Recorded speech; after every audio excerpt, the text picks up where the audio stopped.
प्रिय मित्रों, story time में आपका हार्दिक स्वागत है। आज मैं आपको एक सुंदर कहानी सुनाने जा रही हूँ। मुझे उम्मीद है कि यह कहानी आपको अच्छी सीख देगी। एक बार की बात है, एक जंगल में एक चतुर सियार रहता था। इस सियार को जंगल के बगल में एक छोटे से कस्बे में एक मिठाई की दुकान पर जाना बहुत पसंद था। सियार हर रात दुकान में घुस जाता और स्वादिष्ट मिठाइयाँ चट कर जाता था। दुकान के मालिक सेठ ने देखा कि रोज सुबह मिठाइयों की संख्या कम होती जा रही है। उसे आश्चर्य हुआ कि उसकी दावत कौन चुरा रहा है। एक दिन सेठ दुकान पर कुछ जल्दी पहुंच गया और उसने सियार को इस हरकत में पकड़ लिया। उसने सियार की अच्छी पिटाई की और उसे बाहर फेंक दिया।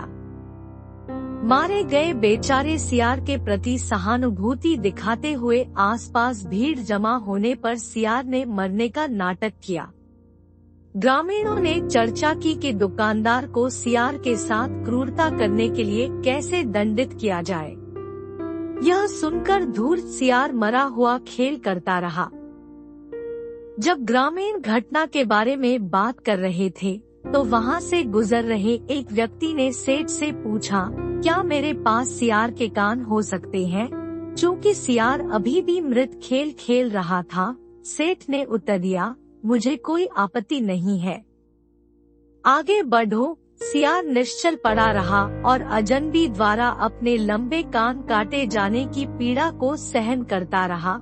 उसने ऐसा इसलिए किया क्योंकि वह चाहता था कि दुकानदार को उसकी पिटाई करने की सजा मिले।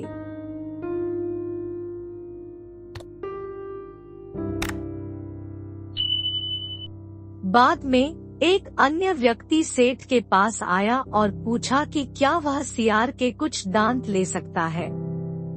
यह सुनकर सियार डर गया और मन ही मन सोचने लगा, यदि मेरे दांत उखड़ गए तो मैं शिकार नहीं कर पाऊंगा और शायद मैं भूखा मर जाऊं। इससे घबराकर सियार उठा और मौके से भाग गया।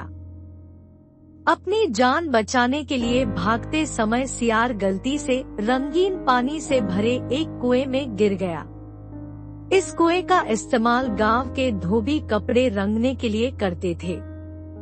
जब तक सियार कुएं से बाहर निकलने में कामयाब हुआ, वह पूरी तरह से एक अलग रंग में रंगा हुआ था, जो उसके सामान्य रूप की तुलना में बहुत अजीब लग रहा था।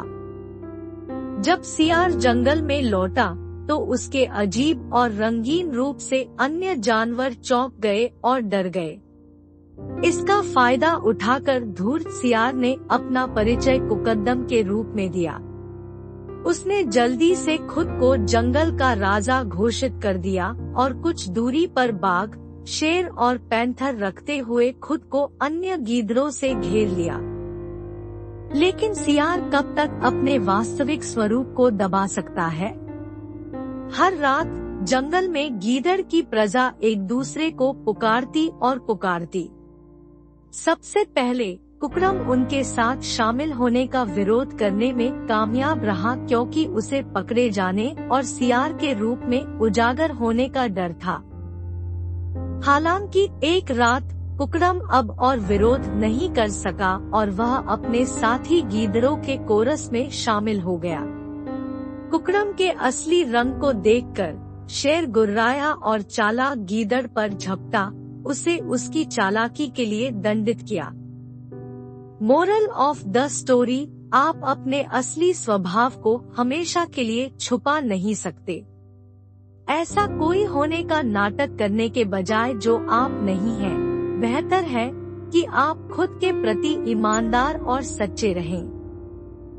मुझे आशा है कि आपको यह कहानी पसंद आई होगी। तो कृपया शेयर करें, सब्सक्राइब करें और बेल आइकन दबाएं। देखने के लिए आपको बहुत बहुत धन्यवाद।